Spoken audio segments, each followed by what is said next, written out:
If you were to list off some of the richest families and dynasties in history, you'd probably come up with family names like the Rockefellers or Rothschilds. Perhaps you could go back further and come up with the Medicis from the Renaissance period. But there's one family you might not have even heard of or have forgotten entirely. A family that was once one of the richest dynasties in the world, and at one point even had more money than the entire US Treasury. This family would be the Vanderbilts. You'd be forgiven for forgetting or not even knowing of them in the first place. After all, they have no major buildings named after them and aren't the owners of any well-known businesses. Yet the patriarch of the family, Cornelius Vanderbilt, was responsible for creating and establishing one of the most important buildings in New York and American history, Grand Central Station. With a net worth of around $100 million at the time of his death, equal to around $3 billion now adjusted for inflation, all of which he made from a simple $100 loan, a net worth that would easily put him high up in the rankings of some of the richest and most powerful people to have ever lived, all of which he made in just 60 years. And in almost the same amount of time following his death, it had all disappeared. In less than 100 years, a lifetime of hard work, blood, sweat and tears had all been squandered by children who had been born into it all, never earning any of it, only knowing how to spend it. This is the story of how one man earned it all and how his family burnt it all. This is how the Vanderbilt family lost their fortune. Cornelius Vanderbilt, born in 1794, was around at the perfect time for any would-be entrepreneur looking to capitalize off of the new emerging industries, following the Industrial Revolution that he was born into. From the emerging oil industry, which John D. Rockefeller would capitalize off of, and the railroad boom that the likes of Andrew Carnegie would make his own, the world was open for the taking in these new realms, and shipping would be where Cornelius would take over. Although not a new industry for the time, as boats had been around long before Cornelius, with the Industrial Revolution, engines on boats allowed for much faster shipping and transportation, which Cornelius would look to tap into. Initially working on his family's farm in Staten Island, New York, after dropping out of school at just 11, however, farm work alone just wasn't for Cornelius, as after going to the New York harbor a few times and seeing the money that men were earning there from shipping goods and transporting people, he wanted a piece of it for himself. So he made a deal with his mum where he would borrow $100, equal to just over $2,300 today, and in return he claimed he could turn a formerly overgrown and dying 8-acre field into a healthy and profitable cornfield.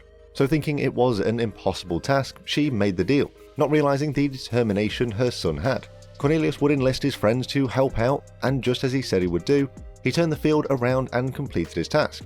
So he immediately took that $100 loan to the harbour and planned to purchase a boat. Because of his determination and desire to be recognised for that along with his hard work, the sailors in the area started to nickname him the Commodore as a joke, which over time stuck. Initially, Cornelius began by offering to transport customers between Staten Island and Manhattan for just 18 cents, helping him make more money than he ever thought he would. Then came the industrialization of boats and the creation of steamships, and Cornelius saw how it would revolutionise shipping. So he switched over and dove straight into the steamship industry and began to profit even more. After a few short years, he'd turned his one small sailing boat he bought with his mother's loan into a fleet of steamships and would even be considered a rival of the largest shipping company in New York. By the time Cornelius was 56, he had amassed so many ships he would now be the head of the largest shipping empire in the world. But even this still wouldn't be enough for him, so he planned for more. At the time of his plans, however, America was on the brink of civil war, and the railroad industry would look to be setting up to boom in popularity and, most importantly, profitability. So Cornelius would dive straight into the industry, selling his ships and even trying to donate his largest ship, the Vanderbilt, to the Union Army following the start of the Civil War, although he was rejected, as the generals thought the ship was too big and would cost too much for what they thought would be a short war, which it turned out not to be. After some time and leasing his ships to the Union Army, the Confederates had been winning in the waters and the Union needed a bigger ship, so they eventually took him up on the donation. Now, being free of his ships, Cornelius had gone all in on railroads and it paid off.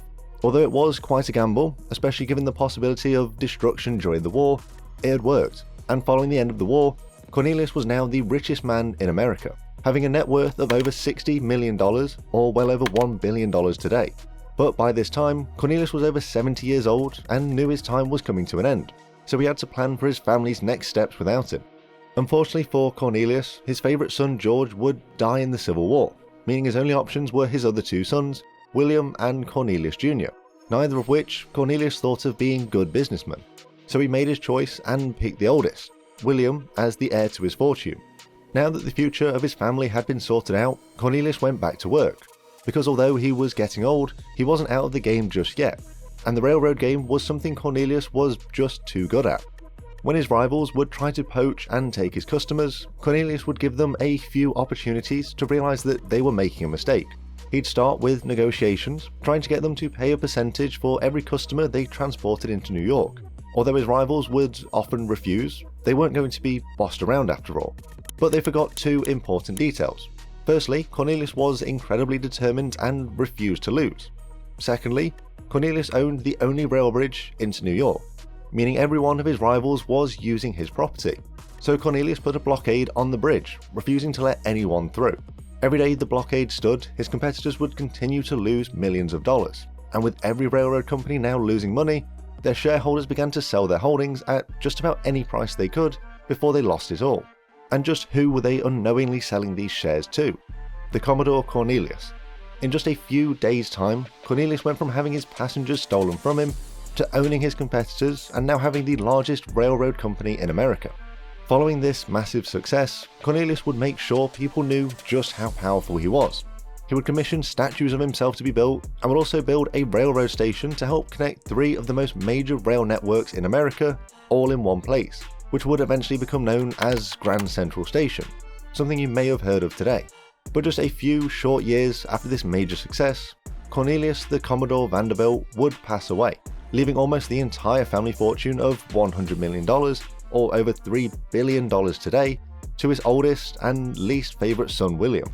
Before his younger and most favourite son George passed away, Cornelius had initially sent his son William off to a farm to live however he wanted with his wife, as long as he just didn't bother him. But after the Civil War and George dying during it, Cornelius didn't really have any other choice but to bring him back into the fold and entrust him with everything. You may have heard when it comes to wealth and rich families that the first generation makes it, the second generation maintains it, and the third generation spend it. Something Cornelius would educate William on when he told him that any fool can make a fortune. It takes a man of brains to hold on to it after it's made. Something that William would turn out to actually be able to do quite well. Because although Cornelius thought his son was something of an idiot and a poor businessman, William would prove otherwise. Although he passed away just 8 years after his father, William was able to double the family fortune from a measly $100 million into $200 million. Whilst he wasn't as desperate for power and money like his father, William was still pretty good at making smart decisions and was far more willing to compromise on business matters, compared to the blockades that Cornelius would impose. William would also sell some of his shares in New York Central, investing into other assets, and would apparently hate the railroad industry, even though he proved to be more than capable of running it. When William's time eventually came, he decided to split the massive family fortune between his two sons. He would also prove to be the only Vanderbilt that would grow the family fortune following Cornelius. Though the family fortune was quite quickly burnt through by Cornelius and William's descendants, one person who is arguably the cause of it all wasn't actually a Vanderbilt by birth. William's son, William Jr., creative naming, was married to a woman named Alva, who was desperate to be accepted by the upper echelons of society and would do anything for that acceptance. Whilst the Vanderbilts were by far the richest family in the world, they still weren't accepted by high society. They had only been wealthy for 2 generations after all. They were basically still new money. And with that reputation of being new money came a shunning by New York's high society, something that Alva hated and was desperate to change, especially following a list that was released ranking the most important families in New York by some of the women from these families of high society. A list that the Vanderbilts wouldn't make at all, as these women saw the Vanderbilts as embarrassing and brutish and had no time for them whatsoever, a perception that Alva was desperate to change. To do so, she would have to do something spectacular, and that's exactly what she did. Alva would host a party to revitalize how everyone saw the Vanderbilts and reintroduce themselves into this high society. All in all, this party would cost William Jr. over $6 million and would be host to over 1,000 guests. But it would be Alva's golden ticket to the acceptance of the upper echelons of society. There's just one problem with paying for expensive, fickle, and shallow friends. You have to keep paying for them to stay around and spending money to maintain your appearance. So Alva went on a spending spree, building and buying mansions and yachts, making her husband pay for it all. Had it not been for Alva, it's possible that the 2 sons of William Sr. could have actually added to the family fortune. However, Alva was doing just about everything in her power to make sure that that wasn't the case. This isn't necessarily so bad when it's just one person in the family spending more than what's being made, especially when it's the wealthiest family in the world. However, when the rest of the family gets infected with these spending habits, that's when everything can go downhill, and that's just what happened, as Alva had convinced everyone they needed to spend and keep up this appearance of infinite wealth.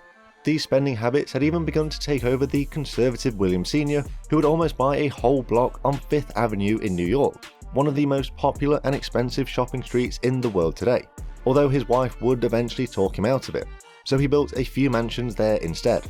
One Vanderbilt child would inherit a staggering $15.5 million, which he would lose $70,000 of on a single bet, while celebrating his new inheritance. This third generation and the generations that followed would only know how to spend money, something Cornelius had warned his son about many years before. The grandchildren and great-grandchildren of Cornelius and William Sr. would spend their lives travelling to countries all over the world, staying in the most luxurious hotels they could, all to maintain appearances and live the expensive lifestyle. It was as if they were all in a race to see who could burn the most money in the shortest amount of time. Had any of them actually tried to bring in any money, either through their businesses or using their influence, then things might not have been so bad. However, none of them did. They'd grown too comfortable. It wouldn't be out of place to say most of them didn't even know how to work. With this constant spending came another problem that the family wouldn't be able to recover from. When Cornelius first started and when William took over, they had a lot of things going for them. They were some of the first in their industries with little to no competition, allowing them to easily get ahead. They also had very little taxes that they had to pay, but over time that all changed.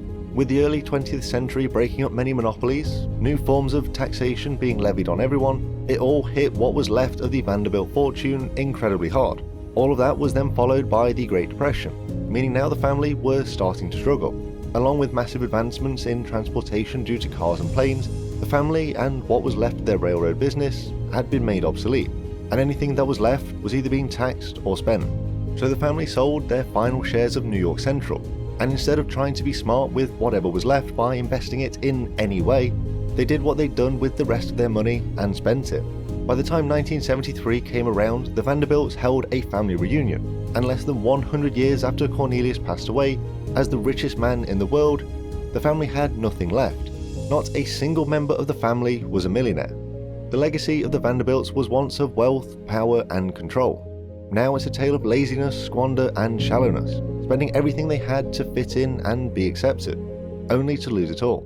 A cautionary tale to each generation of a family, for the first and second generation to make sure to not allow laziness and ungratefulness to grow in the later generations, and for the third generation onwards to understand what it took to get them where they are and not take it for granted.